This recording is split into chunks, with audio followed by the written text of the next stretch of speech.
We will also not go through terminal count. That's the final 10 minutes where the rocket is configured for launch. Once the moon rocket is fully fueled, the test will be complete. And if everything goes as planned, that will be right around 3 p.m. Eastern Time. Could be a little earlier. We'll have to see how it goes. Could be later. All depends on the flow of the operation today.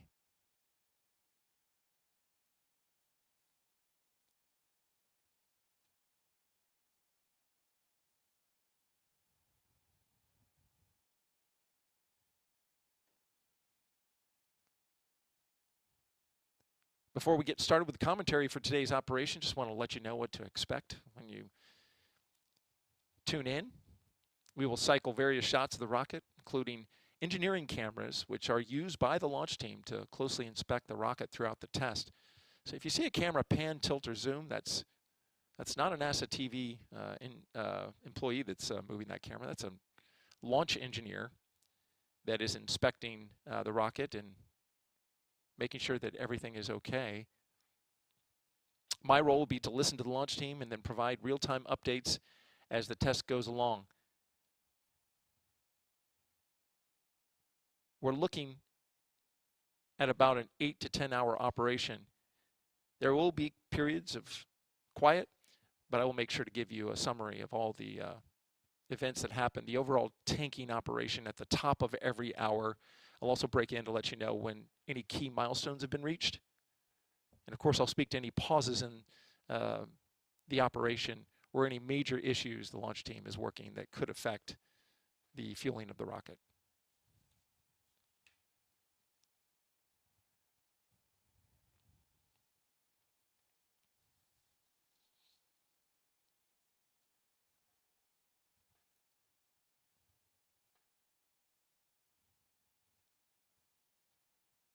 So we are waiting now the go for cryoload from Launch Director Charlie Blackwell Thompson.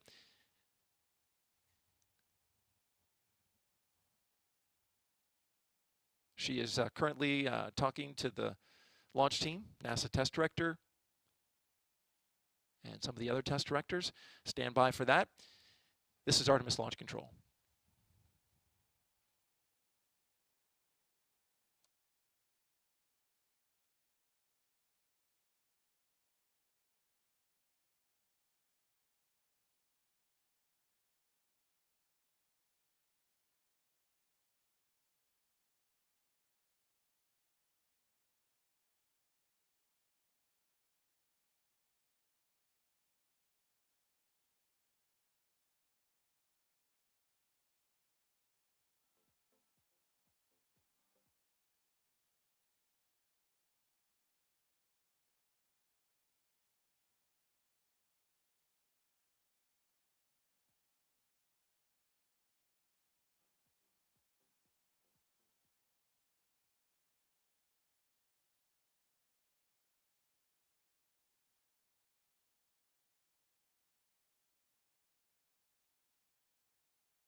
Quick update on the tanking operation.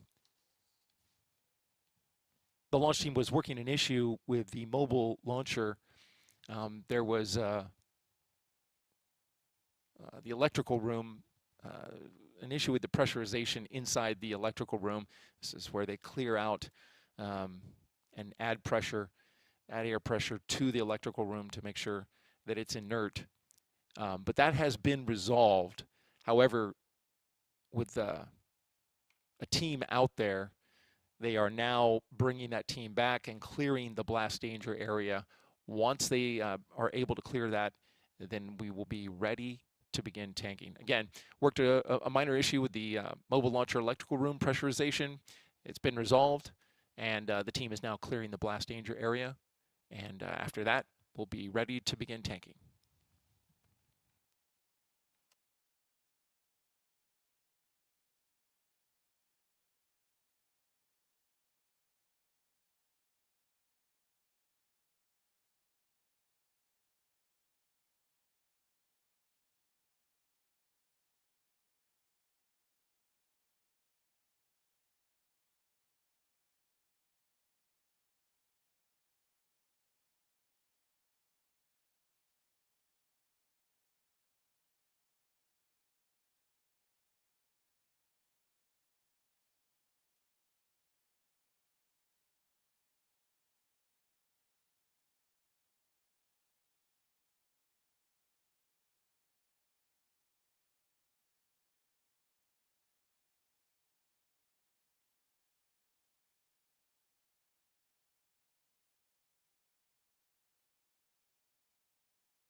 Update now at 7:30 a.m. Eastern Time. We just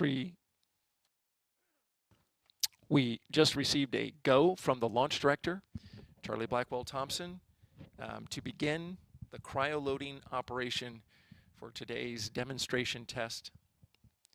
Again, launch director giving a go for cryo-load at 7:30 a.m. Eastern Time. We're a little off the timeline due to an issue that came up at the pad that was resolved, and then getting the blast danger area cleared. There was a little confusion about an individual who was just outside the blast danger area of security, going out there and making contact with this individual. The launch team wants that person cleared out before they begin, of course. The BDA, the blast danger area, is an area that is marked off around the launch pad several miles, that allows the launch team to keep personnel safe. Once a cryogenic loading operation begins, they take into account if something were to happen, if there were explosion on the pad. This is an area outside of which they would not expect any debris to fall. And so that individual is being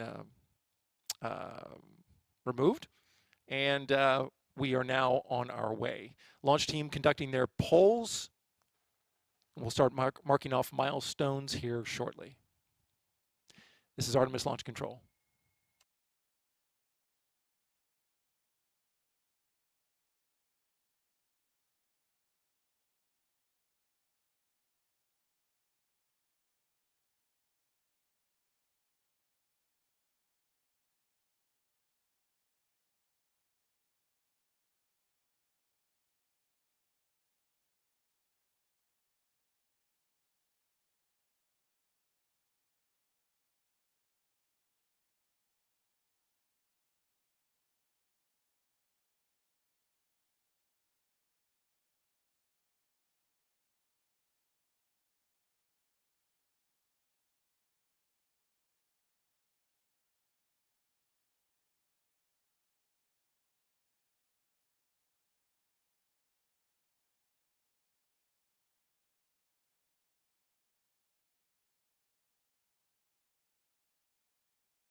So the launch team here at the Kennedy Space Center is moving through their procedures to prepare to begin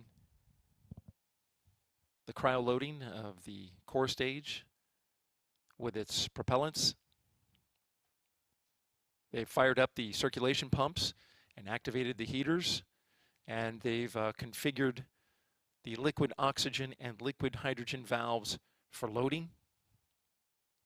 The ground launch sequencer has been activated. That is the computer that tracks violations that could pop up.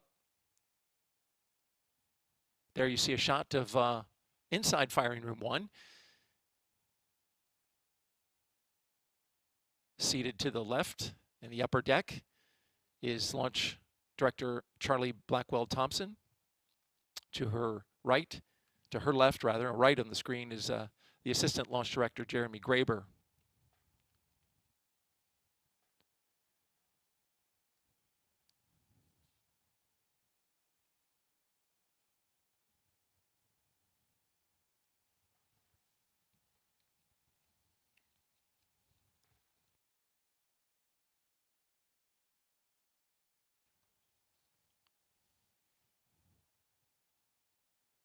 And you're looking into firing room 2, which has support personnel for today's tanking operation.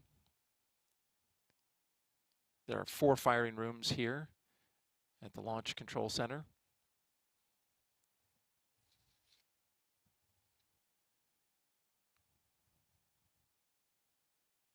So as they prepare the valves and get ready to pre-chill the system,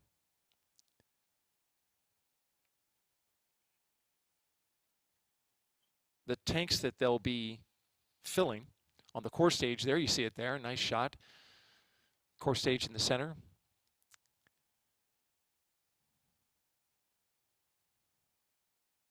Core stage with its rusty orangish color. That's from the thermal protection system. It's a foam that's sprayed on to the center stage there to insulate it. That helps keep the cryos cold.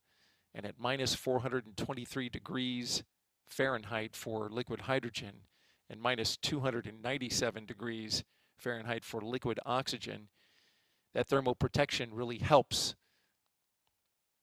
Though once the fuel starts going in, it immediately starts to boil.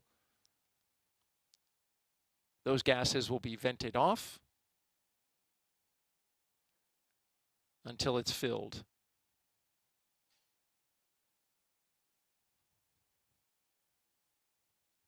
That center tank there, as you're looking at the bottom of it, that's the largest tank, is just inside of the butterscotch colored thermal protection system. That's 537,000 gallons of liquid hydrogen that can be held in that portion of the rocket. Just above that is the liquid oxygen at 196,000 gallons. Liquid oxygen far denser than liquid hydrogen, and so it takes longer to fill it up. That's going to be the long pole in the operation today, right around the order of 3 hours or so.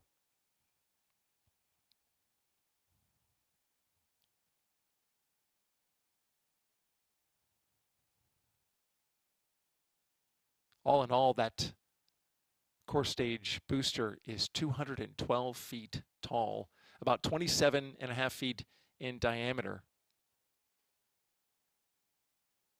That diameter, the same as the Space Shuttle external tank.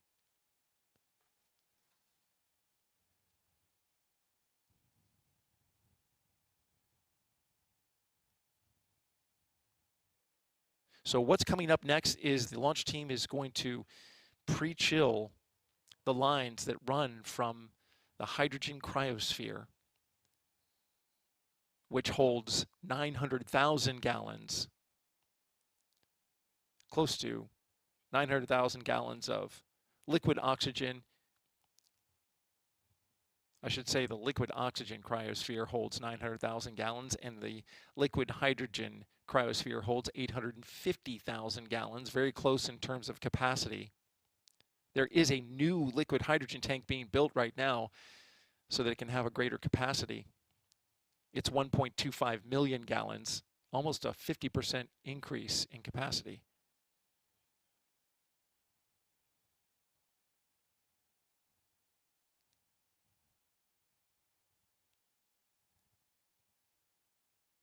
In this shot, you see to the left the water tower. That's for the sound suppression and ignition overpressure system.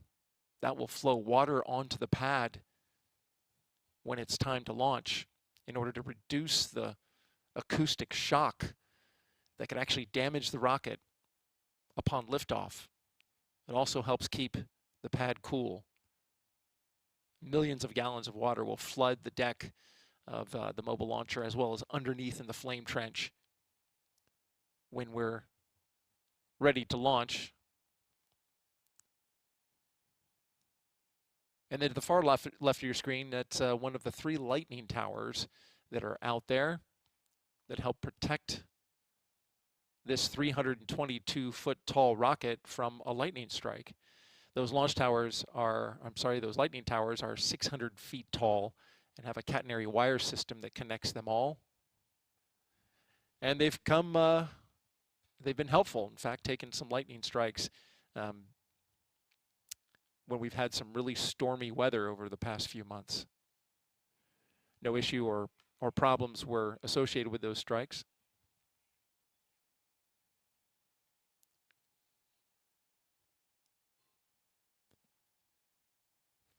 Sunrise was at 10 minutes after 7 a.m. Eastern Time. But with clouds and some storm cells off the coast, you can see there that we've got some overcast skies. Weather officer says that shouldn't be an issue for today's tanking test. But we are right on the line when it comes to lightning. There is a 20% chance that we could have some lightning affect the operation. They can't have lightning once they start the flow of cryogenic propellants into the rocket. So we're eyeing some storms off to the east, just off our coast here. So far, though, so good. We are green on weather at the moment, but keeping some eye on some activity offshore. This is Artemis Launch Control.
Okay, we have a milestone here that we just passed. The core stage liquid oxygen transfer line chill down has begun.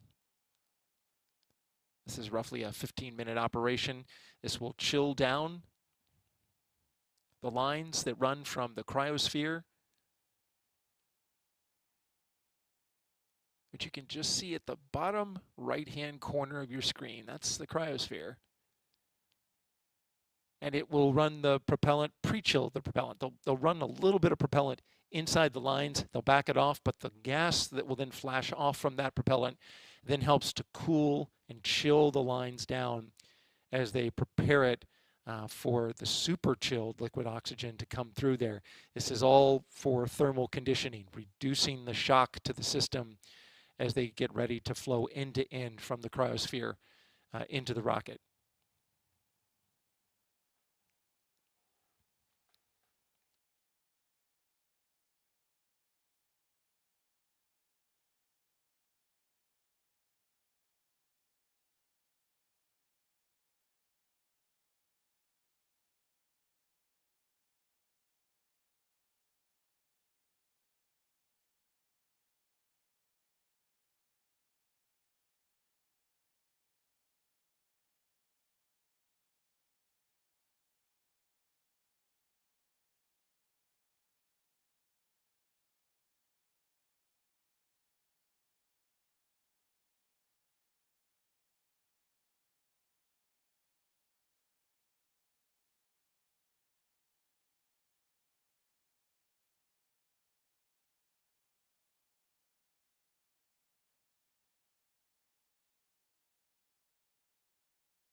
And good morning and welcome to the Kennedy Space Center in Florida. It's 8 a.m. Eastern Time here at the Space Coast. At the center of your screen, the Artemis I rocket, the Space Launch System and Orion spacecraft on the pad at 39B. Currently, we are at the very beginning of the Artemis I cryogenic demonstration test. This is a test to validate the fueling operations for super chilled propellants that go into the lower stage, the core stage, and the upper stage. This rocket, of course, we're looking forward to the launch of this rocket that will be the flight test of NASA's Deep Space Exploration System, the Orion spacecraft and Space Launch System rocket, as well as the supporting ground systems here at the Kennedy Space Center in Florida.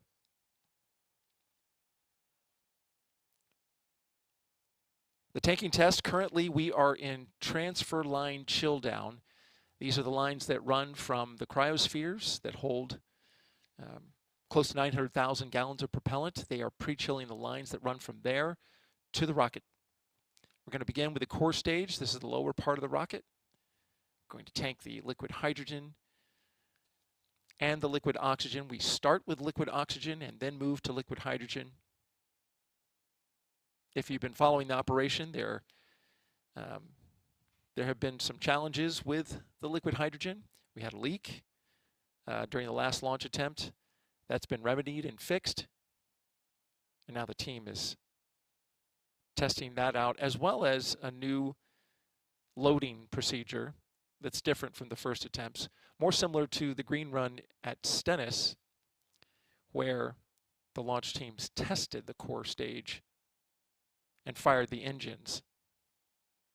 The Kennedy team modeling it more after that procedure in order to prevent thermal stress on the system. So they're going to be really easing the liquid hydrogen in today with this new procedure. And of course, we're keeping track of all the milestones.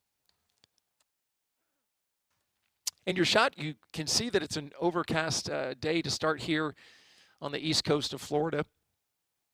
We are green for weather, but the launch weather officer is keeping a close eye on some storm cells off in the distance. And you can see some of them right there at the horizon in this shot. The concern would be any storm cell that contained lightning. It's not a problem if it comes over top and rains on us.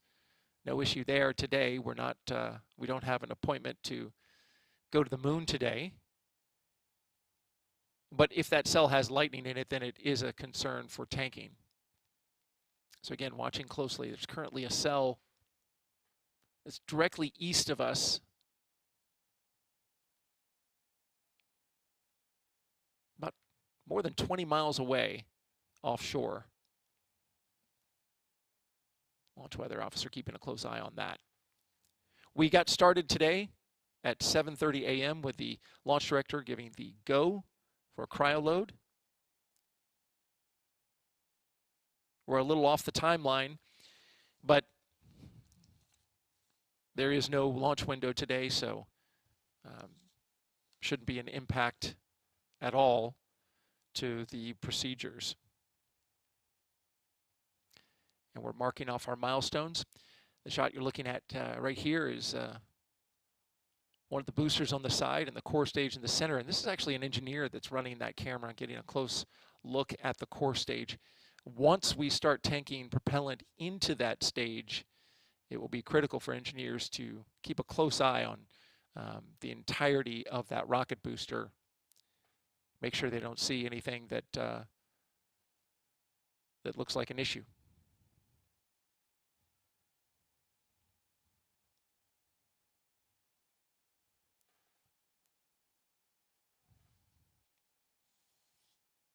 This is the rocket that's sending us back to the moon for the benefit of all humanity. Scientific discovery, economic benefits, and inspiration, all for a new generation of explorers, the Artemis generation. If you'd like to know more about the Artemis I mission, go to our website, Our website is nasa.gov/Artemis. Again, nasa.gov/Artemis to learn more. This is Artemis Launch Control.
It's 8:15 this morning here at the Kennedy Space Center in Florida with a beautiful shot overlooking the Atlantic Ocean here from Pad 39B. I'm Daryl Nail with NASA Communications here inside Firing Room 1 with 91 systems engineers who are currently configuring the Space Launch System for a tanking test, the cryogenic demonstration test today to tank both the liquid hydrogen tanks in the lower and upper stage and the liquid oxygen tanks. It's a very complex procedure. And to give us an update now, I've got the technical assistant to the launch director, Wes Mosdale, here to talk a little bit about the beginning of the operation and how we're doing so far. Wes, thanks for being here. Hey, good morning, Daryl. It's great to be here this morning. Let's see, the countdown is progressing very well, very smooth. We've had very few issues so far. We got into LOX chill down here just a few minutes ago, and that's progressing nominally. We were held up a little bit at the beginning of tanking for a couple issues when we were closing out the pad. Part of that closeout is to pressurize the machine rooms, the electrical rooms on the mobile launcher, and we had some readings which were toggling just in and out of our limits, and so we took a little extra time to verify that we were acceptable to continue there, and we are. Our teams are confident we're in a good configuration there, and we wanted to re-verify that the blast danger area was clear for tanking, which it was, and so loading is underway. And that's a great sign, and you're ticking off the milestones as we go along here. As we just explain to the audience why it's so important to chill down these lines before you actually flow super chilled propellants through there. Sure. Well, obviously those propellants are very cold, and we want to prevent any thermal shock to those systems. So we start off by flowing cold gas through those to get them chilled and conditioned before we begin the flow of liquid out to the vehicle. We're green for weather. We're looking here at a shot that shows a little bit of the sky. Got some overcast skies, some clouds around, but we're green for weather to start tanking. That's obviously something that, with some storms offshore, launch weather officers keeping an eye on that. Absolutely. We'll keep an eye on that as we progress today. As part of our pre-tanking preparations, we get a brief from the launch weather officer to verify that we're within our acceptable lightning constraints, which we were for today. And now that loading is underway, lightning is not as big of a concern for us, but we'll continue to monitor that. But as you said, we're go for loading at this point. Now the team is obviously going to be very aware, and especially the cryo team on the liquid hydrogen side, for the revised loading operation. I guess a new loading operation, right? What's been called a kinder, gentler loading of the liquid hydrogen. Talk a little bit about some of the milestones that are coming up that are key. For instance, it was around the 10 o'clock hour, we're going to go into core stage LH2 fast fill, but then check that engine bleed kickstart, and then later that LH2 pre-press test. That's right. So as far as you mentioned the revised loading procedures, so really that entails really a slower chill down of the hydrogen side. One of the potential causes for the leak that our team has determined is the rate at which we chill down that hydrogen QD. So part of our revised procedures has us taking a little bit of extra time to do a slower chill down of that system and make sure that it's conditioned properly, as I mentioned earlier, to help prevent that thermal shock. And once we do get into fast fill, we will go into the engine bleed kickstart, which involves pressurizing closing the vent valve on the hydrogen tank and building up a little pressure in the tank to help force that hydrogen through the engines and get that bleed going. And then we open back up that vent valve and go into that bleed process there. Yeah, and then the pre-press test comes a little bit later, somewhere around 1 o'clock Eastern time. That will be another big moment for the hydrogen team. That's right. That's when we'll really get the true verification that our 4-inch QD is good. We'll pressurize the tank up to flight level, verify that we can maintain that pre-pressurization configuration, and do our high flow bleed check, which will be really the final verification that our cryo system, the hydrogen system, is in the right configuration to proceed with terminal count for our launch attempt. Very good. The team, of course, started this operation a couple days ago with a call to stations, but today it's the cryogenic portion, which is the big focus of this entire operation. Seems like what's your feel in the mood of the team this morning? I think the team is really excited to get through this test. Everybody's been working hard these last few weeks. We went and demated that umbilical. We changed out the seal. The team did really an outstanding job managing that work at the pad and around the weather and other environmental things we had out there. So the team is, feels like we really have a great shot today at getting through tanking, and I think everybody is excited to get through that successful tanking today. And thank you for mentioning the work that went out there on the pad, because the ground team that was out there working that had to face a lot of issues with the weather, right? Because that's an area that's so sensitive. You have to have an enclosure around it, want to keep all the weather out.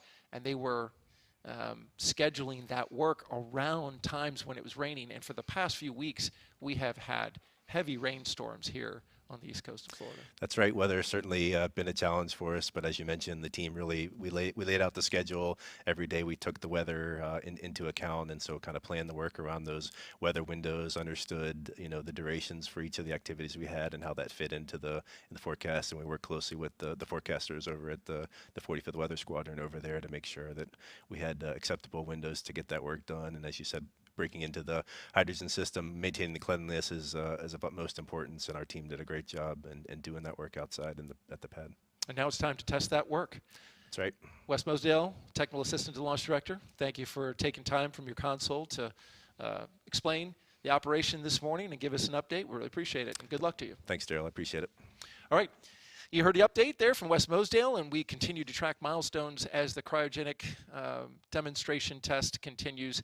This is Artemis Launch Control.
A couple updates here for some milestones reached. At 8:42 a.m., we went into core stage liquid oxygen slow fill. Again, core stage liquid oxygen slow fill has now begun. So the chilling of the transfer line is complete. We are now in slow fill for liquid oxygen. And on the liquid hydrogen side, we just got the go to proceed with propellant load for liquid hydrogen. Just got the go to proceed with the loading of liquid hydrogen propellant into the core stage. So again, liquid oxygen now in slow fill. Liquid hydrogen has the go to proceed. They are now going to begin chilling down the transfer lines. This is Artemis Launch Control.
Just about 10 minutes before 9 a.m. Eastern Time here at the Kennedy Space Center in Florida. You're looking at a live picture of Launch Complex 39B, where the Space Launch System is on the pad, and currently cryogenic loading operation demonstration test is underway. We are flowing liquid oxygen into the rocket at this moment. And we are currently chilling down the other side of the propellant, the liquid hydrogen, chilling down the lines that lead from the cryosphere to the mobile launch pad. So far, procedure is going very well. The cryogenic loading operation in sync. And we currently stand at roughly 5% full on the liquid oxygen side. Again, we're just about 5% full. It's a 196,000 gallon tank, but the liquid oxygen is very dense, so it takes some time to fill that. We're going to be in slow fill for just about 15 minutes, and then we're going to transfer to fast fill, and that's roughly 3 hours, a long pole in the tent, so to speak.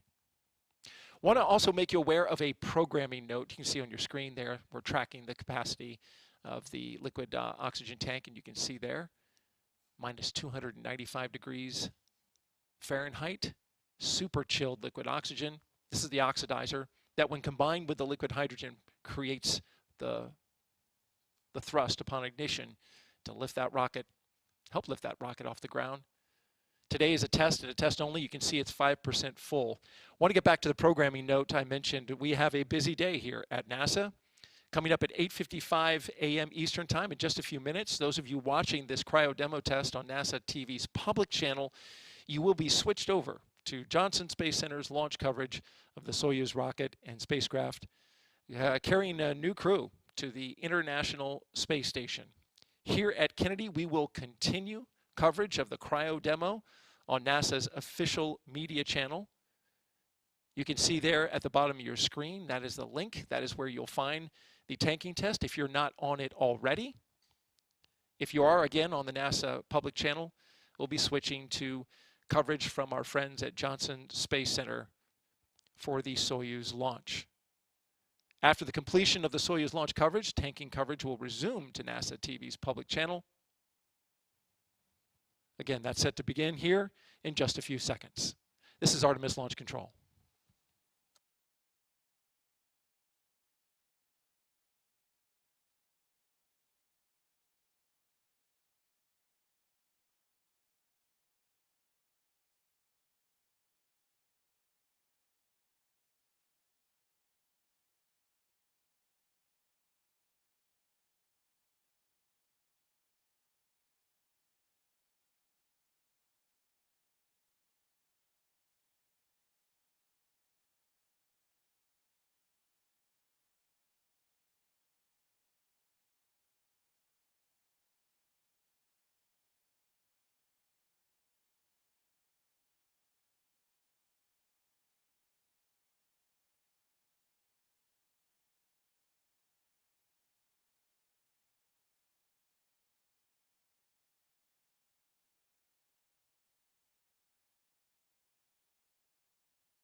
It's 9 a.m. Eastern Time here at the Kennedy Space Center in Florida. You're looking at a live picture of the Space Launch System at Launch Complex 39B. We are tracking operations here on NASA's media channel. Thank you for joining us.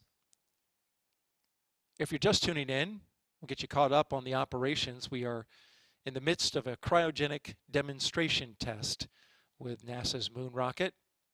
As we look up at the rocket skyward, some light clouds overhead. Weather has been cooperating with the start of tanking today. We are underway with liquid oxygen tanking. Just hit 5% full on the 196,000 gallon tank and the liquid oxygen side, which is in the upper portion of that rocket as you're looking there. The liquid hydrogen, they are preparing the transfer lines which run from the 900,000 gallon cryosphere, liquid hydrogen cryosphere, to the mobile launcher and into the rocket. They're pre-chilling those lines down to prevent thermal shock. The liquid hydrogen combined with the liquid oxygen, the oxidizer, create a very powerful thrust that helps put 2 million pounds of thrust right through those RS-25 engines that you see at the bottom right there in the center of your screen. On either side are the boosters, 5-segment solid rocket boosters. Together they put down 6 million pounds of thrust, altogether 8.8, and that gives the lift necessary to put a spacecraft in orbit around the moon. We are checking a new procedure today in loading the liquid hydrogen after scrubbing the last launch attempt on September 3rd due to a hydrogen leak. The seal where the leak happened has been repaired. It was on the propellant line that feeds super chilled liquid hydrogen into the rocket. It is just on the other side of this shot here. Launch teams over the past few weeks demated a connection plate where the umbilicals flow those super chilled propellants into the rocket. They demated it, pulled a seal that had an indentation on it, replaced that seal, and then made sure the rest of the connections were sealed up good.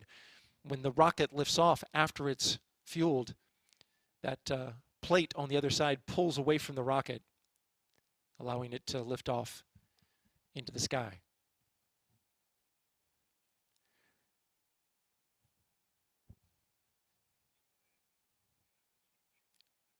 Coming up, we're getting ready to start flowing that liquid hydrogen into the tank. They're pre-chilling the lines that run to the mobile launcher.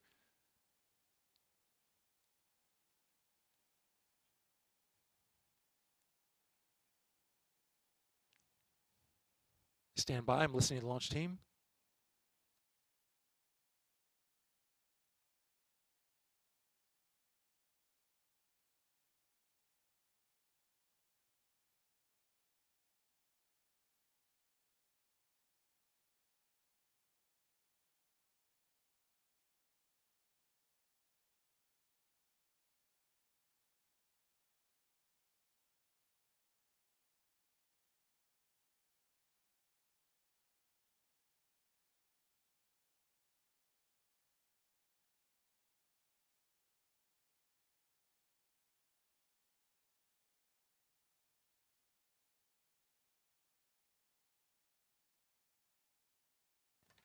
Everything proceeding nominally at this point.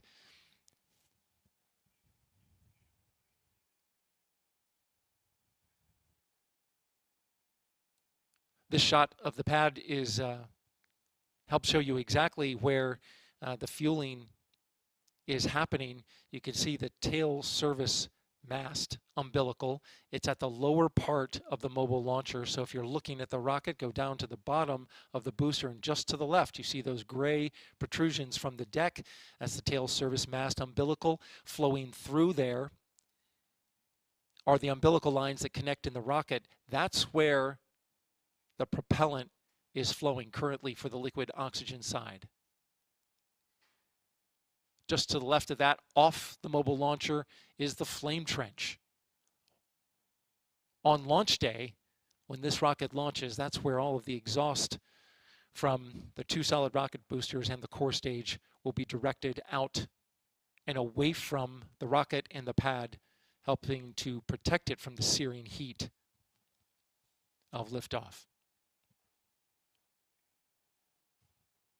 We're continuing to track milestones and keep you updated on the latest as it happens.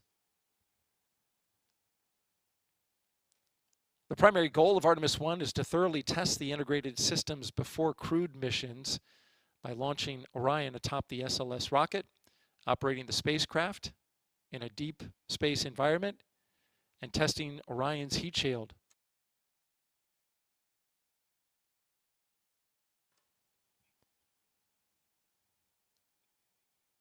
They will also test the recovery of the crew module after entry, descent, and splashdown once we get to launch. If you'd like more information about the Artemis mission, just go to the website you see on your screen, www.nasa.gov/Artemis. This is Artemis Launch Control.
"9:09 a.m. Eastern Time, and the cryo team now reports that the LH2 propellant loading is in slow fill.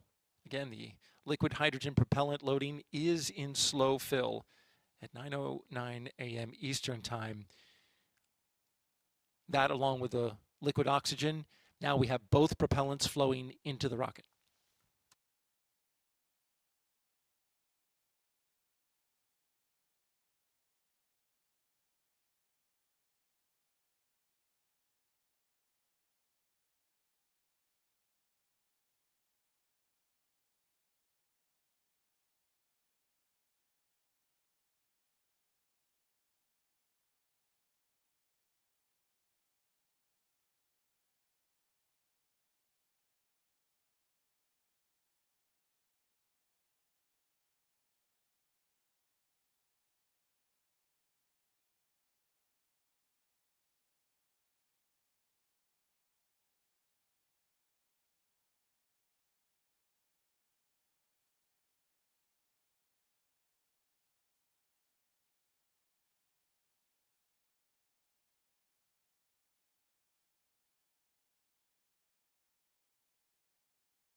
update on the cryo loading procedure here at 9:21 a.m. Eastern Time here at the Kennedy Space Center in Florida. You're looking at a shot of the engine section and the solid rocket boosters of the Space Launch System rocket, currently in the midst of a cryogenic demonstration test. You can see the vapor coming up there. It's just water vapor condensing from the venting of liquid oxygen, which is flowing into the rocket. It is the oxidizer that provides the oxidation of the liquid hydrogen that provides thrust through those 4 RS-25 engines that you see at the bottom. We're currently at 15% filled on the liquid oxygen side. And we are also flowing liquid hydrogen. From this shot here, you can see the lines that go into the bottom of the rocket from the gray protrusion called the tail service mast umbilical. That is where the propellant is flowing into the rocket. Both sides are now flowing. We are about 15 minutes into slow fill for liquid hydrogen. And this is a part that the launch team has been looking forward to seeing. There was a leak that was repaired in the fill line that is currently flowing propellant at this time. They've got a mild pressure on the storage tank, which allows the liquid hydrogen to flow into the rocket. And they do it with just the pressure of the propellant evaporating into a gas. There are no pumps on the liquid hydrogen side, unlike on the oxygen side. The procedure they're doing today is a kinder and gentler procedure where they are stopping and checking before proceeding to the next milestone in the tanking of the liquid hydrogen. They are taking a moment just to look and check it and make sure that the temperatures are being carefully dropped to cryogenic temperatures. There's a great shot right there of the tail service mast umbilical. That was the area that was prepared. The gray protrusion, you see the lines going into the rocket there.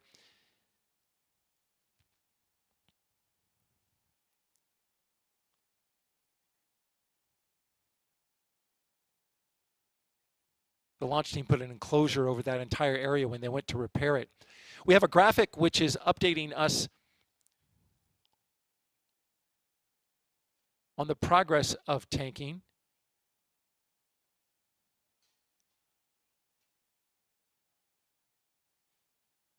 I'm just hearing now from the launch team that they're slowing the liquid oxygen pumps just a little bit. And that is because they're waiting to get a little more liquid hydrogen in the tank.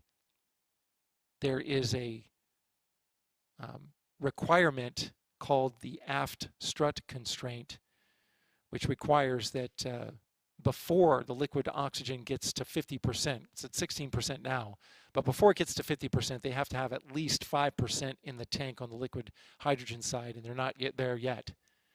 So just anticipating, the launch team is that they might need to slow the pumps a little bit in order to keep that that requirement valid.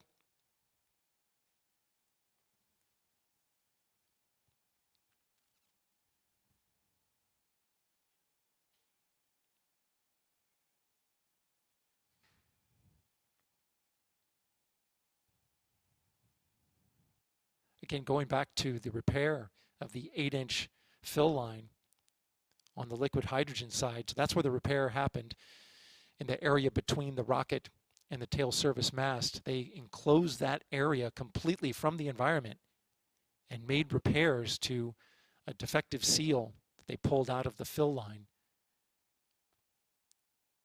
And in between rain showers that happened over the past few weeks, they managed to complete that repair with the rocket on the pad. Something that they would like to do in the VAB, but in order to preserve a possible launch period here in the next week or so, provided that the launch team get a waiver from the Space Force for the flight termination system batteries, They did all these repairs on the pad. And so I'm monitoring now as the team is fueling the liquid hydrogen, because this was a point of emphasis and focus with the new loading procedure.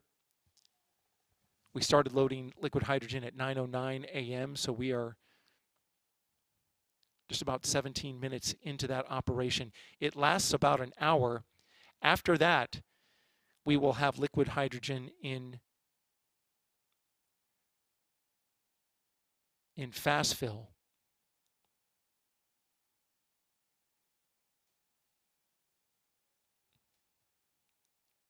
So it's going to be pretty close to 10 a.m. And then 15 minutes later, they'll start that engine bleed kickstart. And in order to do that, they seal off the vent, pressure rises in the tank, and this will give us a good look at how that seal is holding.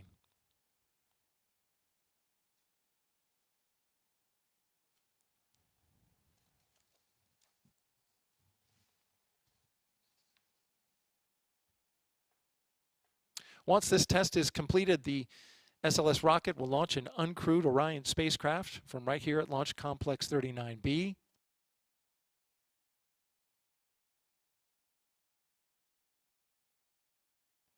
(39B), of course, is NASA's modernized spaceport here at Kennedy. Once Orion goes into orbit around the Earth, it will deploy its solar arrays.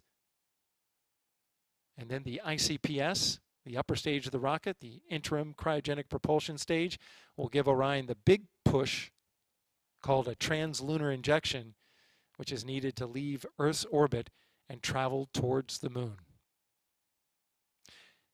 If you'd like to learn more, just go to our website. You see it on the screen.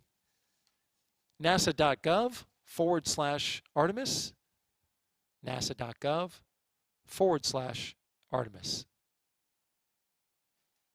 This is Artemis Launch Control.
Quick update on the cryogenic tanking operation here at pad 39B. You see the lower portion of the Space Launch System rocket and venting of liquid oxygen that is condensing into water vapor. A little bit of a cloud coming up there, all part of normal operations. We are currently 32% filled on the liquid oxygen tank inside the core stage. And we are currently still getting the sensors covered on the liquid hydrogen side. There was a brief pause as we've been in slow fill for a period of time. Liquid hydrogen slow fill started at 9:09 a.m. So we've been going for 45 minutes now with slow fill, but this is part of the new operation where they're taking it very slow with the liquid hydrogen, allowing the lines to get very slowly chilled, and then slow fill has gone a little slower than usual into the tank. There was a temperature sensor on the inlet side of the liquid hydrogen tank that was off in its reading, and it is the sensor that triggers to fast fill. So the team identified that. They are going to use a backup sensor or another sensor rather, to verify that they're at the right temperature and that they can go ahead and continue with fast fill. Again, that temperature sensor was a trigger for fast fill, so fast fill was held off a little bit for the liquid hydrogen side until they were able to troubleshoot the temperature sensor on the inlet of the bottom of the rocket. That has been taken care of, and so we expect in the next 10 minutes to get into fast fill on the hydrogen side. And again, that'll be a test of the repairs that were made. The repairs to the liquid hydrogen side, you may recall, after a launch attempt on September 3rd, the liquid hydrogen line was demated from the rocket. They pulled off a seal that had indentation on it, repaired that seal, and then reattached it. Once we get into fast fill, it'll be a good test of that 8-inch fuel line that goes into the rocket from the mobile launch tower. This is Artemis Launch Control.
Good morning. It's 10 a.m. Eastern Time here at the Kennedy Space Center in Florida. You are looking at live images of the SLS rocket at Launch Complex 39B. We are tracking the cryogenic demonstration test, which began at 7:30 a.m. this morning.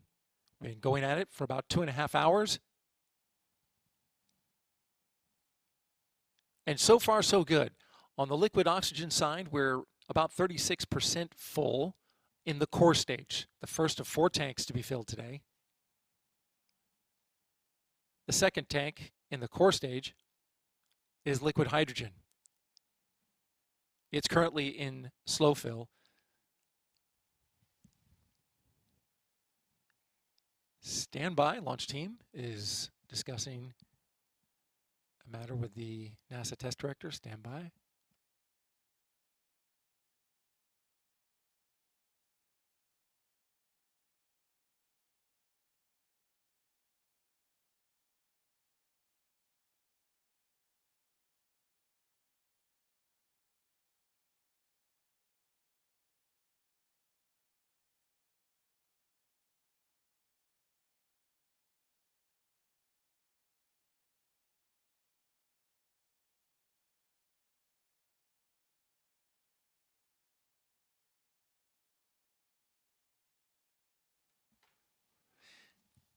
And to continue, just some housekeeping matters they were going over. You're looking now at a shot right up against the umbilical, the tail service mast umbilical, which is the area that was repaired after the launch attempt on September 3rd. Standby.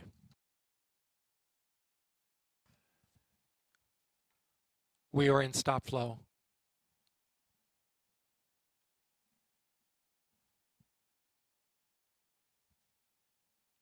We are in stop flow on the liquid hydrogen side. Stand by for more information.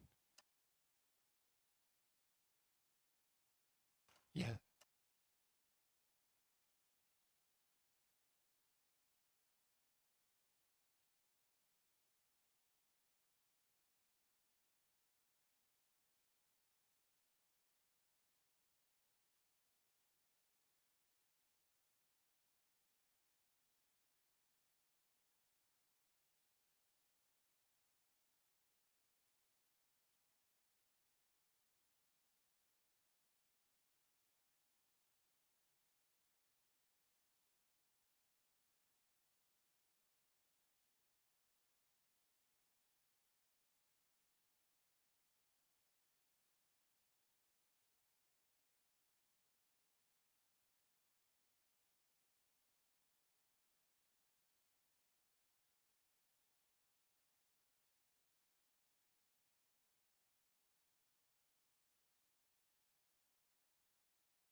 Okay, quick update. I'm listening to the team discuss, but they did have a detection of a hydrogen leak in the tail service mast umbilical.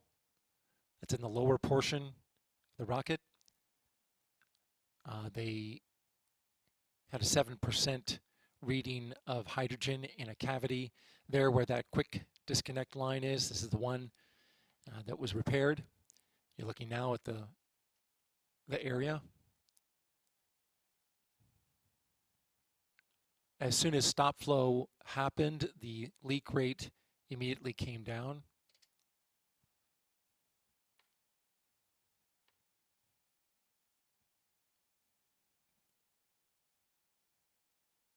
The launch team is discussing possibly doing their warm-up procedure, but we'll have to see where they go. Evaluating and discussing, we'll keep you updated.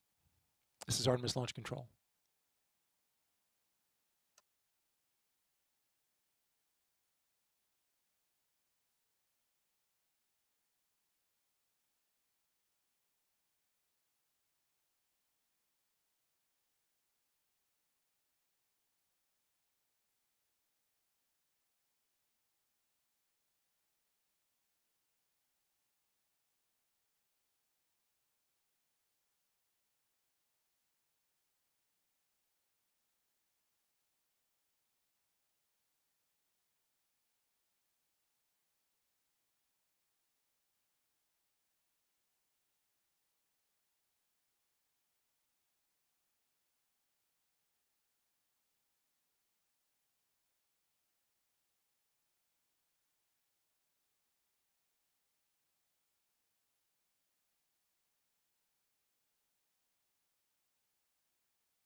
Welcome back to coverage of the Artemis I cryogenic demonstration test timeline here at the Kennedy Space Center in Florida.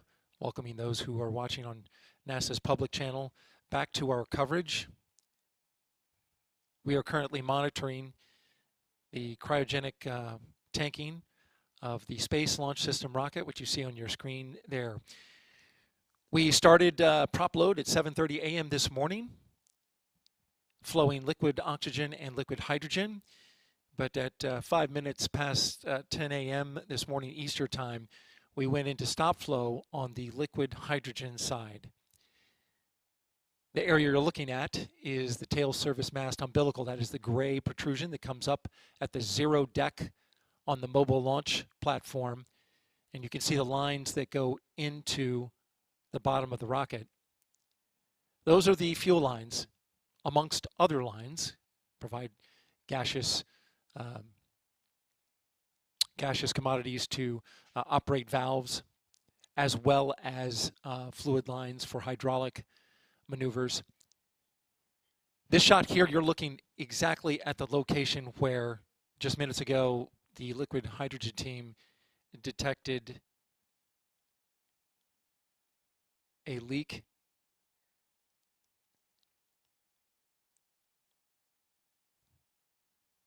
Stand by.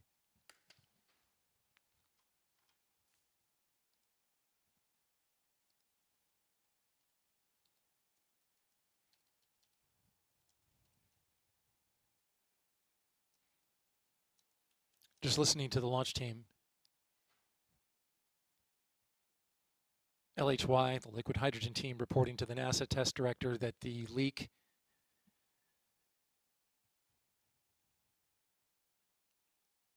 has the same signature as the previous leak that caused a launch scrub on September 3rd.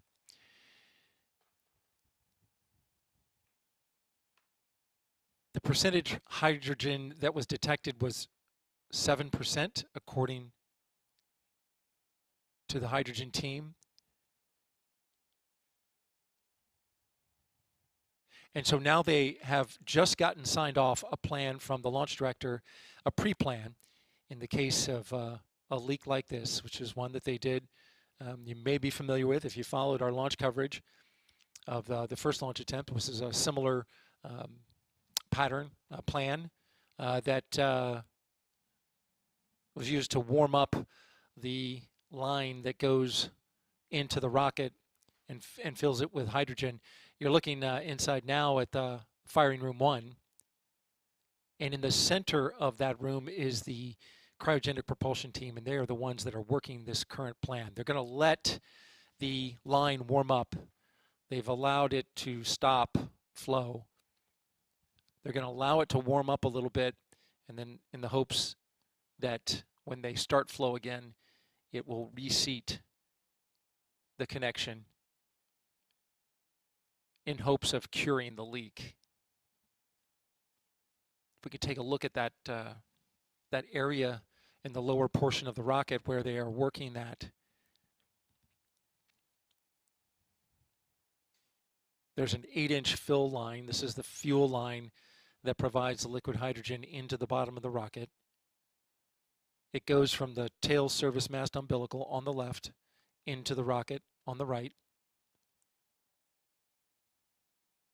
And at that point where they connect, that is the umbilical disconnect point. Once the rocket lifts off the pad, the fuel lines must disconnect at that moment. Once the boosters light, that is when the umbilicals disconnect. And in that point where they are connected, there is a flight plate on the rocket side and a ground plate on the ground side where they disconnect. And it is in that area, we've got a shot of it. It is in that area right there. That's the connection point. The vapor you see is liquid oxygen. It's actually not indicative of the liquid hydrogen leak. That leak is actually contained in between the plates there. The square plate, you can't see the entire square plate, but you can see part of it. And inside that plate where the lines connect into the rocket and fill the tank with liquid hydrogen, That's where they saw a 7% hydrogen leak. And so it automatically went into stop flow. The configuration is safe. And now they are allowing that line right there to warm up a bit for about a half hour, and then they're going to reinitialize the flowing of propellant back into the rocket.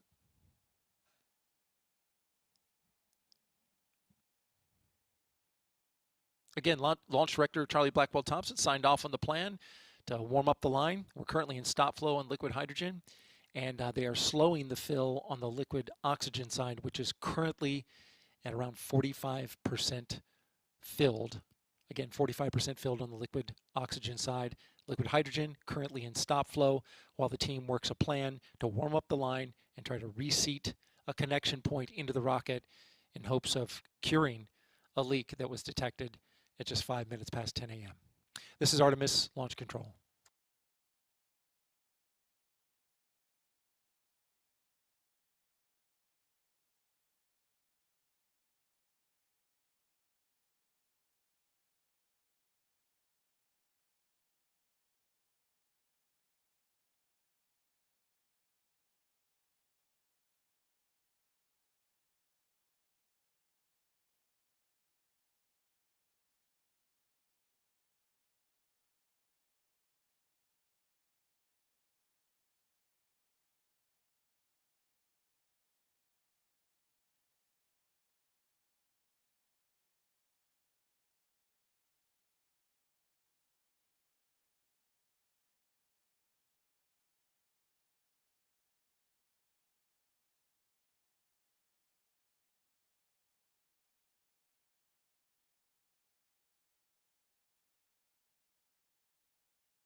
10:40 a.m. Eastern Time here at the Kennedy Space Center in Florida, looking at a live image of Launch Complex 39B, where the Artemis rocket is currently on the pad undergoing a cryogenic demonstration test.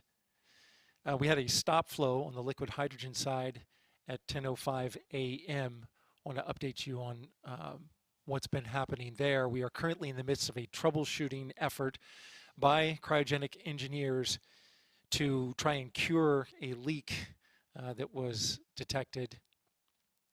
We had a stop flow in one of the two super chilled propellants that the launch team is testing in their loading operation today. This is the liquid hydrogen side. It showed the same signature as a previous leak. It happened at the same moment that the super chilled liquid hydrogen was transitioning from slow fill to fast through those very lines that you're seeing on your screen now. That is coming from the tail service mast umbilical going into the rocket. There are plates on both sides. In between those plates are the connection point. They disconnect at T0 to allow the rocket to lift off and go into space. That's also where they fill the propellant. So in the cavity between those lines, they have leak detectors to make sure that the seal is tight and that when that minus 423 Fahrenheit hydrogen is going through there, as long as no hydrogen is leaking, they're safe to continue fueling the rocket. While a leak was detected, mass spectrometers contained inside that cavity reported a 7% concentration of hydrogen. And again, right at the moment that they transitioned from slow fill to fast fill, which is very similar to what happened during the second launch attempt on September 3rd. Currently, the team is working a plan to troubleshoot. As we stand in terms of the propellants on board the rocket, we've got roughly 58% filled on the liquid oxygen side. They have slowed their pumps a bit, given the situation on the liquid hydrogen side. Hydrogen is in stop flow, so they are sitting at 6%. But that propellant that is in the tank is boiling, and it will slowly deplete down, which the launch team is keeping a close eye on.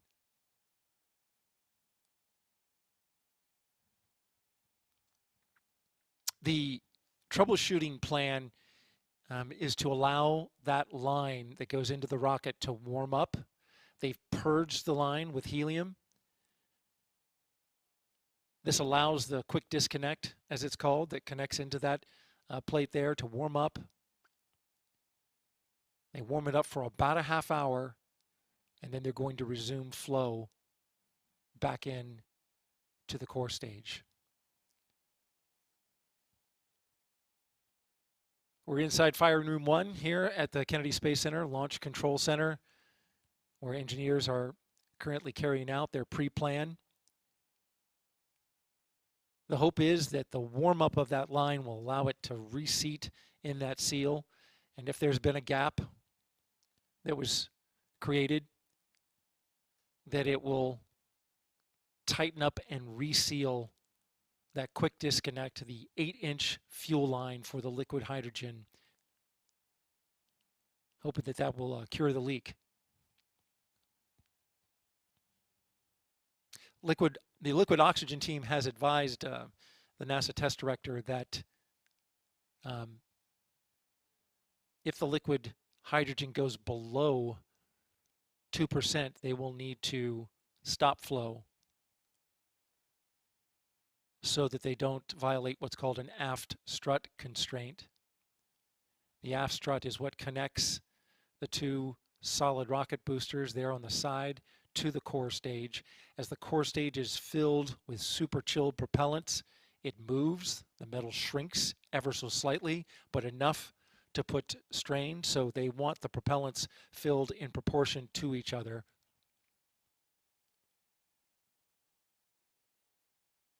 And that proportion is over 50%, 50% on the liquid oxygen side after they reach 5% on the liquid hydrogen side. And so you can see we've met that after strut constraint at the moment, but the liquid oxygen team is advising that if that 6% starts going down and reaches 2%, they're going to have to stop their pumps as well. Again, troubleshooting for the liquid hydrogen line after a leak was detected just about 40 minutes ago. They're warming up the line. And any minute now, we're going to resume flow back into the core stage, see if they can reseat the connection to the rocket. This is Artemis Launch Control.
As you can see on the screen, there is a new leak on the core stage.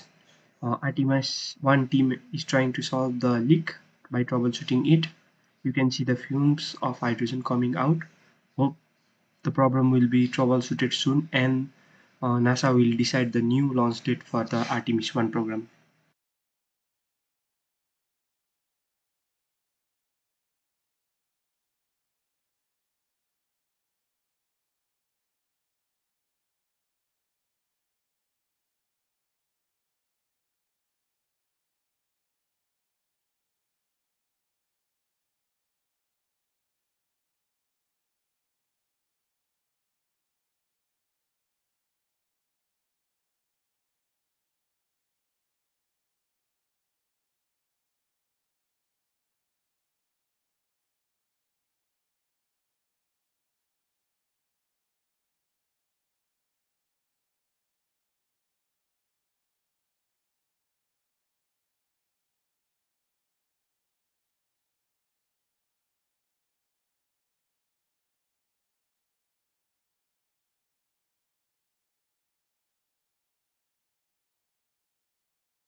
7 minutes past 11 a.m. Eastern Time. This is Artemis Launch Control with an update on the hydrogen leak that was detected inside the Space Launch System core stage.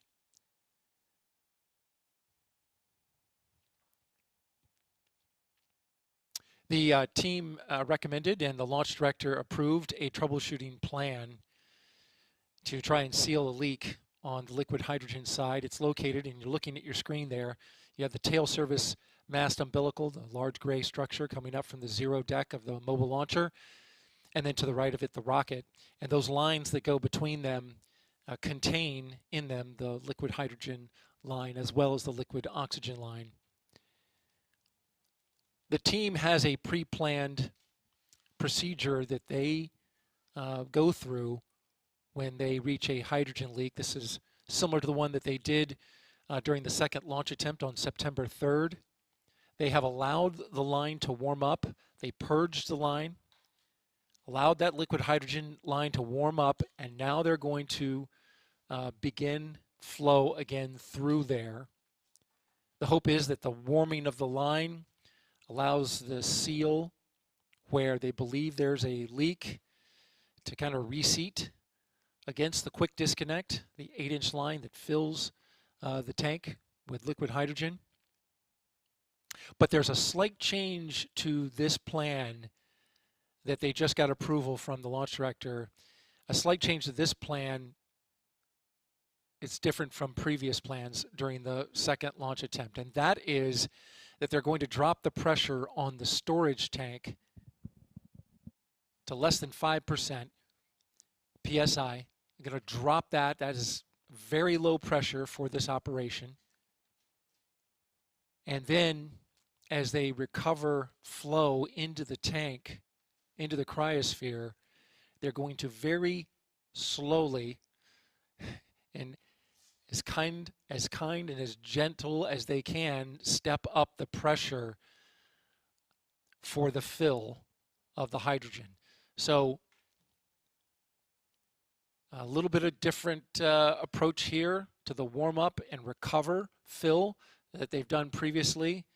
They were already taking great care to not thermally shock the system, going very slow with the chill down, going very slow with slow fill, and then even to the transition to fast fill where the pump speeds are running. I'm sorry, there's no pump speed, no pump on the liquid hydrogen side. Rather, they increase the pressure at a very slow rate to allow that liquid hydrogen to flow in.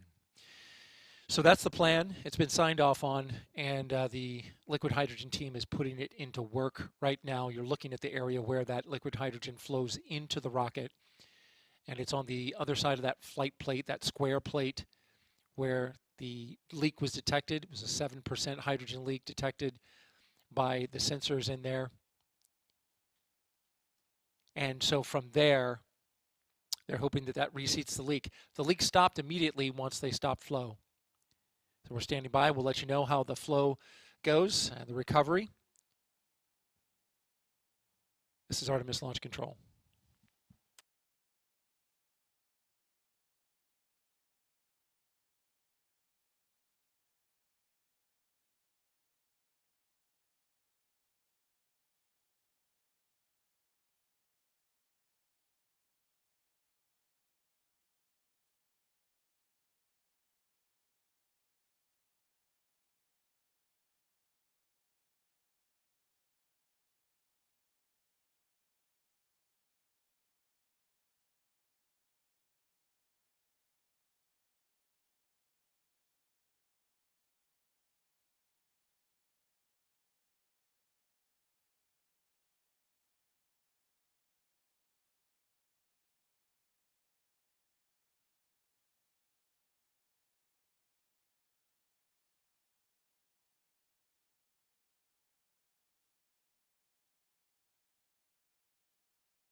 Okay, the team is in revert and recovery. They ran that procedure and now getting ready to begin liquid hydrogen flow back into the vehicle. Again, getting ready to flow liquid hydrogen again back into the rocket from the tail service mast umbilical that you see on your screen.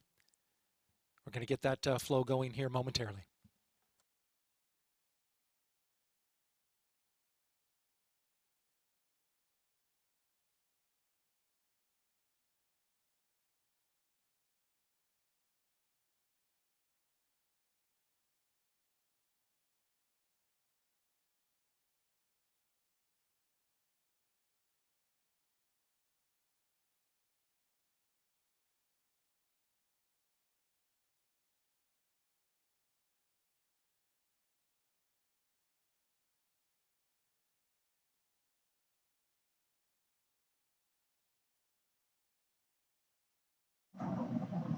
So they are again resuming the liquid hydrogen flow by increasing the temperature of the core stage by a little. So let's see what's happened next.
update on the resumption of flow into the core stage.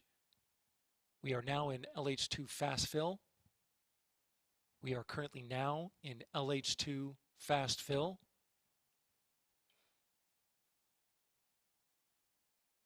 This after a troubleshooting plan was put into play to try and reseal a leak around an 8-inch hydrogen fuel line that developed after the previous transition from slow fill to fast fill. So again, currently we are now in fast fill on the hydrogen line.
Okay, we get an update on the flow of liquid hydrogen that has resumed into the core stage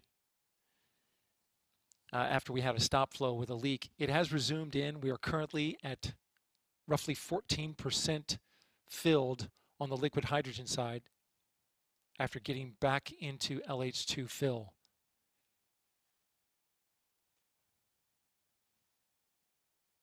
So there was a discussion between engineers and the launch director about getting data about this pressure-assisted seal that leaked. The moment that it leaked, they're actually currently pretty close to the point of having the same amount of pressure when the leak started, so they're currently watching this very closely. And at this moment, their data is telling them that they're less than a half a percentage point concentration of hydrogen on the leak. So there is a very small leak, less than 4%, which is the constraint. But they are tracking to see if it's following the increase of pressure.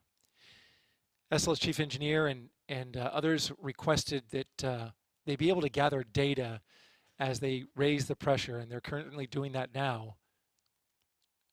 They want to gather data to see at what point the leak changes with an increase in pressure. During the first run, they went straight to the roughly 10 psi when they went from slow fill to fast fill, but in this case they're stepping it up very slowly. And so the chief engineer for SLS, John Blevins, and the EGS chief engineer requested and got approval from the launch director to have a contingency plan in place if the leak reaches an more than 10% concentration of hydrogen inside that cavity for more than 5 minutes. They want to see if it goes up to 10% and stays less than 10%, 10% or less, for five minutes. If it reaches that level, they want to be able to gather data on this pressure-assisted seal to see how it's performing. If it goes above 10, they're going to go into stop fill and revert. The launch director says that if they also see a sharp increase, she wants measures immediately put into play to stop the leak. This plan is all in the name of gathering data about this seal, which has been troublesome in a previous launch attempt, if you've been following the Artemis I program. It created it caused a scrub back on September 3rd. And so the team really wants to closely watch what's happening as they raise pressure and the flow increases hydrogen into the rocket through that umbilical line that you see there. The tail surface mast umbilicals, the gray protrusion on the left. The lines go into the rocket on the right. And the area with where the leak is right up against the rocket at the plate that connects those umbilicals right there. There's a shot of it to the rocket. Again, they detected a leak at 5 minutes after 10 a.m. Eastern time, and it created a stop flow. This time, they want to maintain a slow flow, track the pressure, track the rate of leak, and then gather the data that results from that. That's currently the contingency plan that's in place and has been approved by the launch director as they raise the pressure to get to a faster rate of fill on the hydrogen side. Currently, we're at 17% full on the hydrogen side, and on the liquid oxygen side, we're at 89%. The goal of today is a cryogenic demonstration test to tank all 4 cryogenic propellant tanks, super chilled propellants, into the rocket to determine if a repair to a seal on the hydrogen line into the core stage is going to hold. They encountered another leak today, but again, they are watching that closely.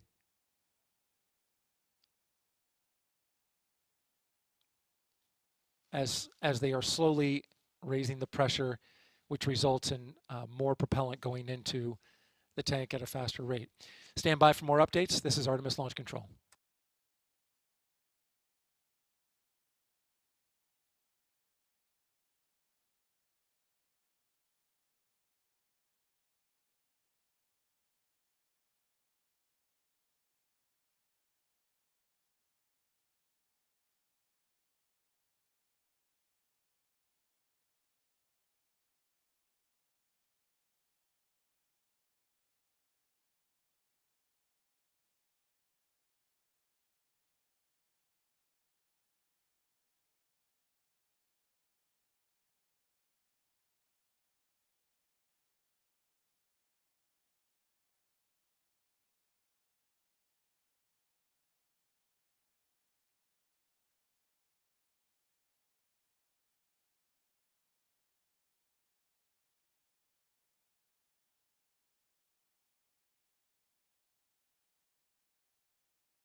Update on the fill rate. We are currently in the pressure required for fast fill operation.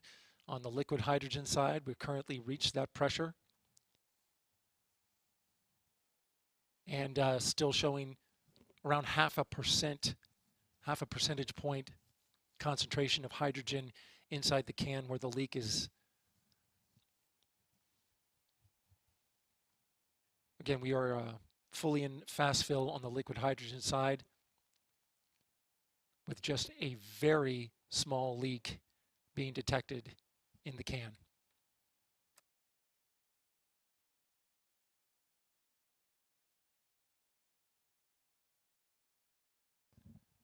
Correction, not in the can, within the QD cavity where the connection point is, right up against the rocket.